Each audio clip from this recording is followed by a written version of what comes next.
Então a Bíblia. Muitas pessoas a veem como um único livro. E sim, ela é um livro, mas também é uma coleção de muitos outros livros dentro dela. Quando você pega a Bíblia, pode achar que seja mais um livro normal, como aqueles que você tem na prateleira da sua biblioteca. Mas é só abrir as páginas desse livro que você percebe que a Bíblia tem uma distribuição bem diferente das outras obras. Ao invés de só capítulos, a Bíblia se divide em vários livros, e nós podemos ver essa divisão no próprio texto bíblico, como o texto bíblico se classifica. Ora como lei de Moisés, ora como Torá, ora como o livro de determinado profeta ou a carta de outro apóstolo. Vários exemplos que nos mostram que a Bíblia é uma composição de vários outros documentos. A Bíblia é formada de vários documentos produzidos em diferentes estilos de linguagem e de escrita, e nós chamamos esses estilos de gêneros literários. Gênero literário é uma categoria de composição de texto, cuja classificação pode ser feita de acordo com vários critérios. Critérios semânticos, sintáticos, fonológicos, formais, contextuais, são textos que se agrupam por terem formatos e linguagem semelhante. Nós temos na Bíblia, por exemplo, narrativas como a história famosa de Golias e de Davi, mas também temos outras poesias, composições sapienciais, livros legais ou também exortações num estilo bem direto como nas cartas. A Bíblia também é organizada de forma teológica, ou seja, tendo como critério a compreensão humana da ação de Deus na sua revelação especial dentro da história da redenção. Num plano de análise mais macro, a Bíblia é dividida em Antigo e Novo Testamento. O Antigo Testamento é também chamado de Bíblia Hebraica, por ser a escritura dos judeus, por ter sido escrito majoritariamente na língua hebraica. O conjunto completo, Antigo e Novo Testamentos, compõem a escritura sagrada de nós cristãos. De fato, dentro dessa divisão teológica, existem várias outras subdivisões que diferem em metodologia e de acordo com também a tradição cristã em questão, seja a tradição católica, ortodoxa, protestante e assim por diante. Não é, portanto, um exagero afirmar que a Bíblia é em si uma biblioteca. Uma biblioteca não é simplesmente um lugar em que um amontoado de livros é guardado. Quando percorremos os corredores formados por estantes cheias de livros, podemos perceber que há uma organização racional, dividindo esses livros por temas, autores, títulos e muitas vezes até em gêneros literários. Se existe um lugar em que a organização é tudo, esse lugar é a biblioteca. Agora, seria interessante o leitor fazer um simples exercício de pensamento. Vá para o índice da sua Bíblia. Corra os olhos pela lista dos 66 livros, conforme a tradição protestante. Note que os livros estão agrupados de uma forma organizada. Os livros do Antigo Testamento não se misturam com os do Novo. Gênesis vem sempre primeiro que Apocalipse. No Novo Testamento, os textos escritos pelos apóstolos passaram a ter o mesmo valor dos ensinos orais apostólicos e assim foram aceitos pelos cristãos inicialmente espalhados pelo mundo mediterrâneo, junto com os textos da antiga tradição judaica, a Bíblia hebraica, que passou a se chamar Antigo Testamento. Ao fim do processo canônico, já no fim do século V, os escritos de ambos os testamentos foram aceitos definitivamente como inspirados. O Timothy Wright vai dizer o seguinte: nosso único acesso às palavras que o Pai entregou aos profetas e ao seu Filho, e às palavras que Cristo transmitiu aos seus primeiros discípulos, se dá, de modo geral, pela Bíblia. Vamos falar um pouquinho do Antigo Testamento? O discurso oral é a forma predominante por meio da qual o Senhor se comunicou com o seu povo. Nos estágios iniciais, abundantemente relatados no Pentateuco e na literatura de Josué, Yahvé expressava sua vontade através do discurso direto. É isso que vemos, por exemplo, na primeira vez em que Deus se dirigiu ao ser humano criado. Diz o texto bíblico: então Deus os abençoou e lhes disse: frutificai e multiplicai-vos, enchei a terra e sujeitai-a. Dominai sobre os peixes do mar, sobre as aves do céu e sobre todo o animal que se move sobre a terra.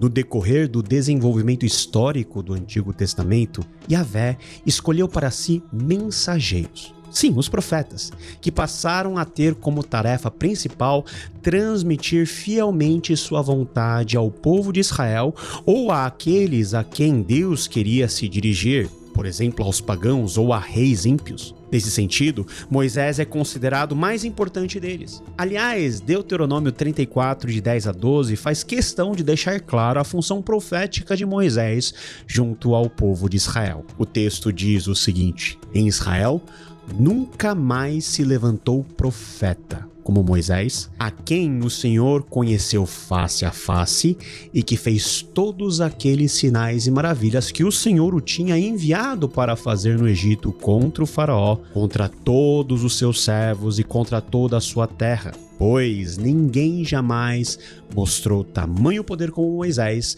nem executou os feitos temíveis que Moisés realizou aos olhos de todo o Israel. A partir de Moisés, a figura dos profetas ganhou cada vez mais espaço no processo de revelação da vontade de Deus para o seu povo. À medida que o Antigo Testamento se desenrola, uma forma de falar especial de Deus ganha destaque. Deus fala por meio de seus profetas escolhidos com palavras que eles proferem em línguas humanas comuns. Então, estamos na transição do discurso direto para um discurso mediado. Deus falava aos profetas por meio do discurso direto e os profetas, por sua vez, transmitiam a mensagem divina ao restante do povo de uma forma indireta. Essa forma de comunicação indireta fica clara, por exemplo, no comissionamento do profeta Jeremias. Diz o texto o seguinte: mas o Senhor me disse, não digas eu sou um menino, porque a todos a quem eu te enviar irás, e tudo quanto te mandar falarás. A forma mais característica do profeta expressar a origem divina de seus oráculos passou a ser a declaração chamada de fórmula do mensageiro, quando os profetas falavam assim diz o Senhor. Era a sinalização que eles eram os receptáculos e os mediadores da palavra de Deus para o povo. Para os judeus, apenas o Antigo Testamento é considerado escritura sagrada. A Bíblia hebraica é dividida dentro dessa tradição em 3 partes: a instrução ou tradição, que nós chamamos de Torá, os 5 primeiros livros da Bíblia, os profetas, os Neviim e, por fim, os escritos, chamados de Ketuvim. Baseado nessa divisão tripartite, a Bíblia hebraica também é chamada pelo acrônimo de Tanakh, acróstico das primeiras letras dos nomes das divisões do Antigo Testamento em hebraico. De forma alternativa, o Antigo Testamento é chamado de Mikra, ou seja, aquilo que é publicamente lido nas sinagogas, e também, simplesmente, de escrituras. Sefarim. Depois do retorno dos judeus do exílio babilônico, já sob o domínio do Império Medo-Persa, Filipe II da Macedônia e Alexandre o Grande expandiram as fronteiras do Império Greco-Macedônico e posteriormente derrotaram os persas, impondo seu domínio sobre todo o antigo Oriente Próximo. E nessa expansão, a língua aramaica deixou de ser a língua franca, dando lugar ao grego. E foi dentro desse contexto histórico que a Bíblia hebraica foi pela primeira vez traduzida para um vernáculo, ou seja, para o grego. Comumente chamamos essa tradução de Septuaginta, uma denominação mais geral em relação às várias traduções gregas surgidas em grandes comunidades judaicas da diáspora, como por exemplo em Alexandria, nos intervalos dos séculos 2 e 3 a.C. E sobre a Septuaginta nós vamos falar em outro vídeo. Colocando em perspectiva a época de Jesus, encontramos a seguinte situação. Os judeus, na sua maioria, não falavam mais o hebraico como a sua língua corrente. Agora, a língua falada era o grego no seu dialeto comum. Embora dentro dos círculos da elite religiosa o hebraico ainda fosse utilizado para fins litúrgicos e literários, era o grego que era a língua falada comumente. Então, com o passar do tempo, desde a tradução da Septuaginta, a escritura oficial dos judeus passou a ser, em muitos lugares, a Bíblia hebraica em sua versão grega, ou seja, a tradução da Septuaginta e várias outras traduções para o grego. É a essa tradução ou tradição de tradução que Jesus e os apóstolos recorrem na maioria das vezes que citam os textos do Antigo Testamento. A igreja cristã nasceu, portanto, com uma Bíblia em seu berço, que foi a Septuaginta, a tradução grega da Bíblia hebraica.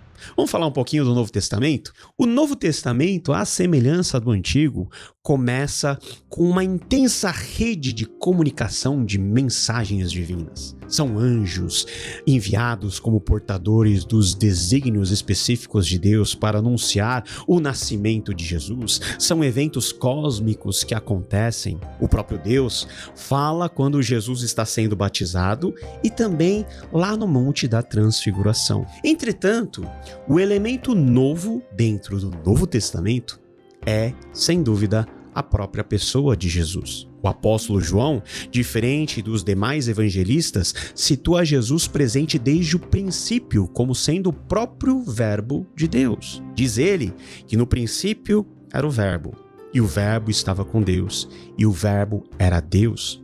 Ele estava no princípio com Deus.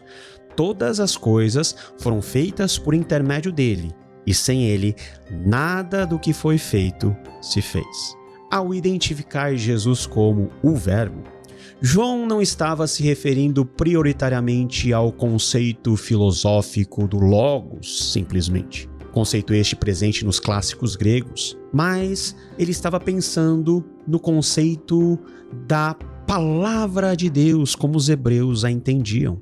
Assim, o elemento novo do Novo Testamento é a própria Palavra de Deus encarnada, que veio ao mundo de forma direta e pessoal. Veio para anunciar tete a tete à própria humanidade a mensagem definitiva para a salvação do ser humano. Entretanto, os discursos de Jesus não são a única forma do divino comunicar-se com o ser humano no Novo Testamento. Depois de morrer, ressuscitar e ascender aos céus, Jesus enviou ao mundo seus agentes previamente comissionados, ou seja, os apóstolos, para levar adiante a sua mensagem. Nesse sentido, os apóstolos estão para o Novo Testamento, como os profetas estão para o Antigo. O conceito de aliança é um dos mais centrais dentro do Antigo Testamento. É por meio dela que Yahvé estabelece relacionamentos com indivíduos e com o seu povo, em particular o povo de Israel. É notável que a própria escritura judaica já previa o advento de uma nova aliança. Diz o profeta: eis que vem dias, diz o Senhor, em que farei uma aliança nova com a casa de Israel e com a casa de Judá, não conforme a aliança que fiz com os seus pais no dia em que os tomei pela mão para os tirar da terra do Egito, porque eles invalidaram a minha aliança, apesar de eu os haver desposado, diz o Senhor. Além do uso do Antigo Testamento do conceito de nova aliança, essa ideia já era conhecida e foi registrada, por exemplo, nos escritos de Qumran, os manuscritos do Mar Morto, como interpretação da profecia de Jeremias. Além disso, a literatura apócrifa do Antigo Testamento também se refere ao Antigo Testamento no geral como a aliança dos nossos pais. Posteriormente, os cristãos associaram a nova aliança que Yahvé prometeu a Jeremias com a própria pessoa e a obra de Jesus Cristo, dentro do entendimento de que a Bíblia hebraica fora toda cumprida em Cristo e a partir de Cristo nós temos uma nova realidade, a realidade do Evangelho. Por fim, as próprias palavras de Jesus, repetidas também por Paulo em 1 Coríntios 11:25, em sua refeição derradeira, relacionam seu ministério com o oráculo de Jeremias. Da mesma forma, depois da ceia, tomou o cálice dizendo: este cálice é a nova aliança no meu sangue derramado em favor de vocês. Hebreus, uma defesa cabal da superioridade de Cristo sobre a antiga aliança, também se refere à nova aliança nesses termos. E por isso é mediador de um novo testamento para que, intervindo a morte para a remissão das transgressões que havia debaixo do primeiro testamento, os chamados recebam a promessa da herança eterna. Também o autor de Hebreus interpreta a nova aliança como a melhor aliança. Veja o que ele diz.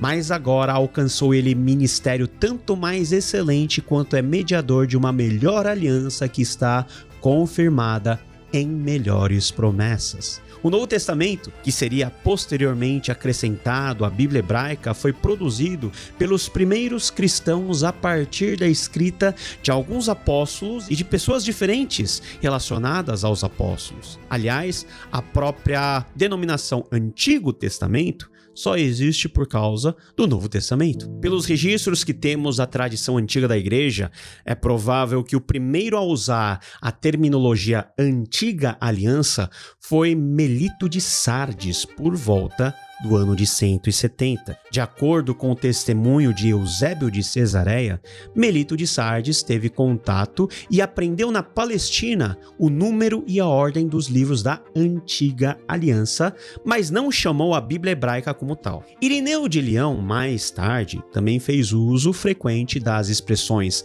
Antiga Aliança e Nova Aliança, sem ter nomeado oficialmente a Bíblia hebraica e seu complemento cristão dessa forma. É possível que o primeiro a usar a palavra testamento para se referir ao Antigo e ao Novo Testamento tenha sido Tertuliano, já no começo do século II da era cristã. Ele diz: se eu não esclarecer esse ponto com perguntas feitas pelas antigas escrituras, retirarei do Novo Testamento a confirmação da nossa interpretação. A palavra que Tertuliano usa, testamento, significa aliança no contexto da língua latina. No fim do século II, essa designação ganhou espaço definitivo pelo seu uso por Tertuliano, dando um sentido voltado ao registro escrito dos termos dessa nova aliança a partir de Jesus com os apóstolos. Um pouco mais tarde, Orígenes de Alexandria deixou registrado em grego mais um testemunho da dupla divisão testamental da Bíblia cristã.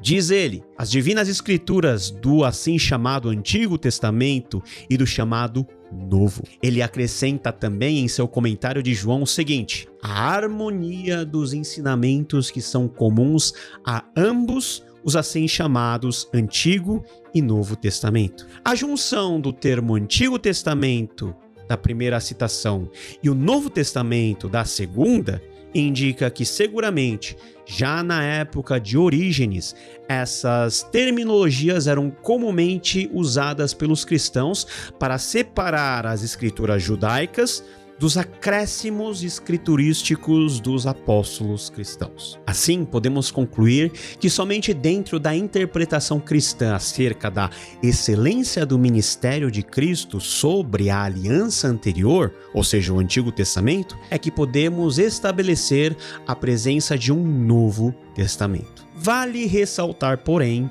que os cristãos não têm o Novo Testamento como seu único cânon sagrado. Ambos, Antigo e Novo Testamentos, são reconhecidos como a Palavra de Deus, a Escritura Sagrada inspirada. Você gostou de aprender sobre o Antigo e o Novo Testamento? Continue ligado no nosso canal, porque nós vamos trazer muito mais conteúdos sobre a história da Bíblia Sagrada, a transmissão da Palavra de Deus e como essa palavra é relevante para nós, para nos conduzir à maturidade. Deus te abençoe e nos vemos no próximo vídeo. Tchau, tchau.